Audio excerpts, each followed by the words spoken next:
Welcome to hub of kids PS. एक तोते का नाम टीटू था और दूसरे का नाम मिठू था। मिठू से कहता है अब ये दरख्त हमारे रहने के लिए महफूज नहीं है। हेलो फ्रेंड्स, आज मैं कहानी लेकर आई हूँ, उसका नाम है सुस्त तोता।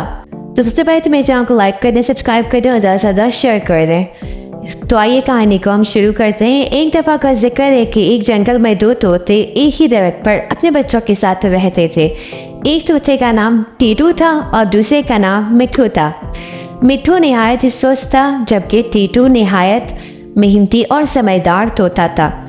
टीटू अपने घोंसले को ठीक करने में लगा होता है क्योंकि बरसात का मौसम आने वाला होता है, जबकि मिठू हर वक्त सोने में बिजी होता है। टीटू मिठू से कहता है कि बरसात आने वाली है, तुम भी अपने घोंसले को मजबूत कर लो। मिठू कहता है कर लूँगा, इतनी भी जल्दी क्या है, अभी तो बरसात आने में बहुत वक्त है, जब देखी जाएगी। मिठू इसी तरह हर बात को टाल देता था और वो कहता है मुझे आराम करने दो। उस वक्त टीटू का बच्चा ज़मीन पर दरख्त से नीचे गिर जाता है। तभी टीटू की नज़र एक बेल पर पड़ती है। वो देखता है कि एक बेल ज़मीन से ऊपर की तरफ आ रही है, जो कि आहिस्ता आहिस्ता बढ़ रही है और उनके घोंसले तक पहुंच जाएगी। टीटू बहुत फिक्रमंद होता है क्योंकि उसे ये फिक्र होती है अगर ये बेल बढ़ते बढ़ते हमारे घोंसले तक पहुंच गई तो कोई भी इस बेल पर चढ़कर हमारे घोंसले तक पहुंच जाएगा।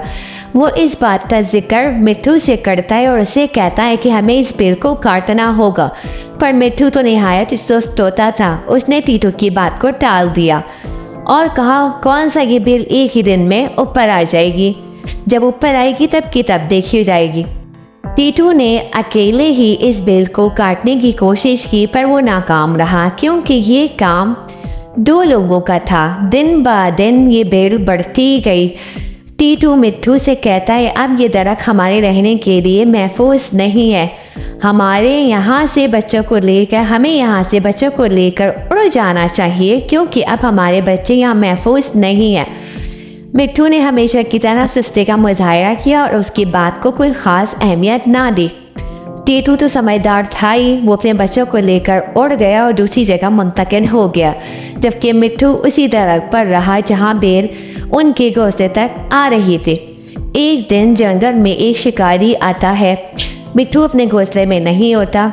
वो तोते के बच्चों को देखता है और सोचता है कि मैं इन्हें पिंजरे में डालकर अपने घर ले जाता हूँ, मेरे बच्चे बहुत खुश होंगे। चुनाचा वो इस बेल की मदद से घोंसले तक पहुंचकर तोते के बच्चों को पिंजरे में कैद कर लेता है। मिठू अपने बच्चों के जाने पर शोर मचाता है, पर शिकारी उसकी एक नहीं सुनता और वो उसके बच्चों को ले जाता है।